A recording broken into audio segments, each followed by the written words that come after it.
সঞ্জয় দা, আগামীকাল মোহনবাগান জামশেদপুর ম্যাচ। এটা মোহনবাগানের এও ম্যাচ। ওখানে টাটা স্পোর্টস কমপ্লেক্সে খেলা হবে। থালাল কিন্তু নেই, চোট পেয়েছে। এই ম্যাচটাতে সে নেই। মোহনবাগান একটা ধাক্কা খেয়েছে মুম্বাই সিটি এফসি এগেইনস্টে, মাঝখানে গ্যাপ ছিল, যদিও ফুল টিম ছিল না। তাদের একটা বাউন্স ব্যাকের ম্যাচ। কি বলবেন এই ম্যাচটা নিয়ে? ওই ম্যাচগুলো খেলার পরে কিছুদিন সময় পেয়েছে, একটা রেস্ট দিয়েছিল, ছেলেদেরকে ছেড়ে দিয়েছিল। আমি দেখেছি ছুটি কাটাচ্ছে কামিন্স, তার সদর মানে পার্টনারকে নিয়ে ছুটি কাটাচ্ছে, বা অন্যান্য খেলোয়াড়েরা বিভিন্ন জায়গায় ব্যস্ত বা ছিল, এবং একটা জায়গায় টপ জায়গায় ছিল, লিগ টেবিলে লিড করছিল। সেই জায়গা থেকে দুটো একটু খারাপ পারফরমেন্স হয়েছে, যেটা লিগে হতেই পারে, এবং সেইখান থেকে কিভাবে ঘুরতে পারে সেটা নিশ্চয়ই ইন্টারেস্টিং। এবং তুমি যেটা বললে, এই এই মোদি থালাল খেলোয়াড়টা একটা ইম্পর্টেন্ট, একটা দুটো খেলোয়াড় তো অনেক সময় চেঞ্জ করে দেয় পুরো খেলার কমপ্লেক্সটা। সেই জায়গায় হয়তো অ্যাডভান্টেজটা নিতে হবে, কারণ মাঝমাঠের একটা তো ব্যাপার আছে, মাঝমাঠের যে অ্যাডভান্টেজটা যদি নিতে পারে মোহনবাগান এবং ঘুরে দাঁড়াতে পারে, তাহলে একটা মোহনবাগান দলের পক্ষে লাভ। কারণ এইবারের লিগটা যেভাবে হচ্ছে, যে কাঠামোয় হচ্ছে, সেখানে কিন্তু বেশি পয়েন্ট নষ্ট করা চলবে না, যেহেতু সিঙ্গেল লেগের ম্যাচ হচ্ছে, কোনো রিটার্ন লেগ নেই, এবং যারা হায়েস্ট পয়েন্ট তারা চ্যাম্পিয়ন হবে। এবং যে টিমটার সাথে খেলবে জামশেদপুর, মোহনবাগানের মতোই তারা অলমোস্ট মোরঅললেস সেম টিম তারা ধরে রাখতে পেরেছে, এবং কোচ বদলেছে, মানে ওয়াইন কয়েলের মতো একজন বিদগ্ধ কোচ আছেন, যে কিনা মিডিওকার খেলোয়াড়দের থেকে সেরা খেলাটা বার করে নিতে পারে। আমি তার কোচিং স্টিন্টে দেখেছি। তো একটা ইন্টারেস্টিং ম্যাচ হবে মোহনবাগানের কাছে, যেটা আমার মনে হয় মোহনবাগানের দলের পক্ষে ইম্পর্টেন্ট। যদি তারা জিততে পারে, এটা তাদের কাছে বিরাট ব্যাপার হবে, একটা বোনাস হবে, এবং সেই ধারাটা তারা রাখতে পারবে। যদি আনফর্চুনেটলি হতে পারে অ্যাবে ম্যাচ, চ্যাম্পিয়ন টিমের কাছে অ্যাবে আর হোম বলে কিছু হয় না, ম্যাক্সিমাম পয়েন্ট তুলতে হবে সব ম্যাচে, এই লক্ষ্যেই খেলতে হবে। এবং আমার মনে হয় মোহনবাগান ওয়েট যদি দেখি, অনেক বেটার টিম, মানে player wise better team, perform করতে হবে।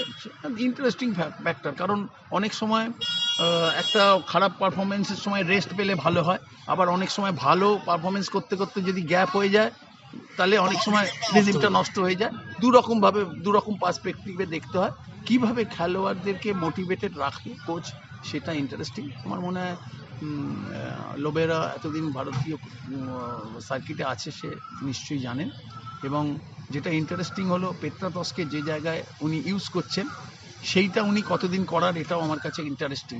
কারণ বেশি যদি হয়ে যায় টেস্ট বা পরীক্ষা নিরীক্ষা যদি বেশি হয়ে যায়, সেটার প্রভাব কিন্তু দলে পড়তে পারে। মানে আমার ভুলও হতে পারে, মানে কোচিংয়ের পার্সপেক্টিভ থেকে আমি যতদূর কোচিং মনে হয় দেখেছি। কারণ একটা খেলোয়াড় অনেক বেশি আবেগ হয়, ম্যাকলারিনকে তুমি কোনো আবেগ দেখবে না, কিন্তু পেত্রাতসের আবেগ দেখবে, সে গোল করে নাড়াচ্ছে। এই আবেগটা অনেক সময় ক্ষতির কারণ নয়, কারণ আবেগটা যদি তোমার ভেতরে ঢুকে যায়, মাথায় ঢুকে যায়, সেটা পারফরমেন্সে এফেক্ট করে, এবং ওই চাপটা পুরোপুরি যদি সে নিয়ে নেয়, এই চাপ থেকে বেরোনো কিন্তু খুব মুশকিল। কারণ Mohun Bagan east Bengal is a different ball game rather than other team, সেটা তুমি ভালো করেও জানো। ইন্টারেস্টিং এটা। লিস্টনকে ডান দিকে খেলানো এবং মনবীরের ফার্স্ট 11-এ 7-8 মিনিট থাক। বিদেশিরা যা করবে সব ভালো, হ্যাঁ, ঈশ্বর যা করেন সব ভালো, যেরকম বিদেশিরা আমাদের দেশে ঈশ্বরের মতো, তো বিদেশিরা যা করবে তাই ভালো। আমি কোচ হলে কখনোই আমি ওই করতাম না। ঠিক আছে, তুমি যদি রেজাল্ট পাও ভালো, এবং ব্যাপারটা হলো ভারতীয়রা যদি পরীক্ষা নিরীক্ষা করে অনেক বেশি সমালোচিত হয়, বিদেশিরা সেইভাবে হয় না, তাদের সেই রকম আবেগও নেই, সেটা অ্যাফেক্ট করে না। এবং আমার মনে হয় কোচ এটা ভালো বলতে পারবেন কেন, কি জন্য কারণে খেলাচ্ছে, কাকে স্পেস করে দেবার জন্য খেলাচ্ছেন, কি কারণে খেলাচ্ছে। হ্যাঁ, কারণ আমার মনে হয় না Robson is a very good recruit for Mohun Bagan. এটা আমার কখনোই মনে হয়নি, যখন নিচ্ছিল তখন আমার মনে হয়নি। এইগুলো তাদের ব্যাপার, চয়েসের ব্যাপার। কোচ তো চয়েস করেনি, কারণ যখন রবসানকে চয়েস করেছে তারপরে লোবেরা হয়েছে, তো এইসব জিনিসগুলো থাকে। কিন্তু আমার কখনোই মনে হয়নি যে লিস্টন যতটা সহজভাবে এগোতে পারে বাঁ দিক দিয়ে, সেইটা ডান দিকে তার খেলায় দেখতে পাইনি। এবং মনবীর আমার মনে হয় যদি ফিট থাকে, সে সবসময় প্রথম দলে চান্স পাওয়া আমার মনে হয় উচিত। এবং অনেক কিছু নির্ভর করে, সেটা টিমের ভেতরের থেকে তো বাইরে থেকে বলা যায় না।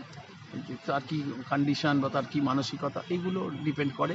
কোচেরা এগুলো ভালো বলতে পারবে, কারণ আমার একরকম দৃষ্টিভঙ্গি, লোবেটার একরকম, আরেকজনের আর একরকম, সেটা হয় না। উনি যেটা করাচ্ছেন ওনার দিক থেকে হয়তো সেটা সঠিক হতে পারে। স্ট্রাগল করছে, আপনি কি আমার সঙ্গে একমত হবেন? গ্রেগ স্টুয়ার্টের কোনো বিকল্প, যোগ্য বিকল্প এখনো যায়নি, কেউ ওই জায়গাটায় খেলছে না যে একটা ডিফেন্স ছেড়া টু দেবে, বলটা একটু হোল্ড করে মাঝ মাঠে খেলবে। জাউর মতো খেলোয়াড় হয়তো লোবেরাও খুঁজছে। লোবেরার সঙ্গে আহমেদ জাউ, হুগো বুমোস এবং মোর্তাজা ফল, এই তিনটে যেখানে গেছেন উনি নিয়ে গেছেন। তো সব তুমি যেটা চাও সবসময় তো সেটা পেলে হবে না।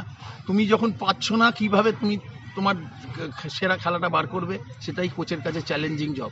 আমি আমার মন মতো খেলোয়াড় সবসময় পাবো সেটা তো হয় না। ইয়েস, গ্রেগ স্টুয়ার্ট একটা লেভেলের প্লেয়ার, ওরকম প্লেয়ার তো সবসময় পাওয়া যায় না। তোমার কাছে যেটা আছে সেটা কিন্তু কারোর থেকে কম নয়। আজকে অনিরুদ্ধ থাপা, আপুইয়ার মতো মিডফিল্ডাররা যে দলে আছে মানে যথেষ্ট ভালো। আজকে অনিরুদ্ধ থাপা ন্যাশনাল টিমে চান্স পায় না, বাট অনিরুদ্ধ অটোমেটিক চয়েস। আমি মনে করি অনেক যারা খেলেছে তাদের থেকে অনিরুদ্ধ থাপা ইজ অনেক better player, defensive wise and attacking wise also E got off tremendous quality. এবং মোহনবাগান যে দলটা আছে সেই দলটা কোনো দলের থেকে কম নয়।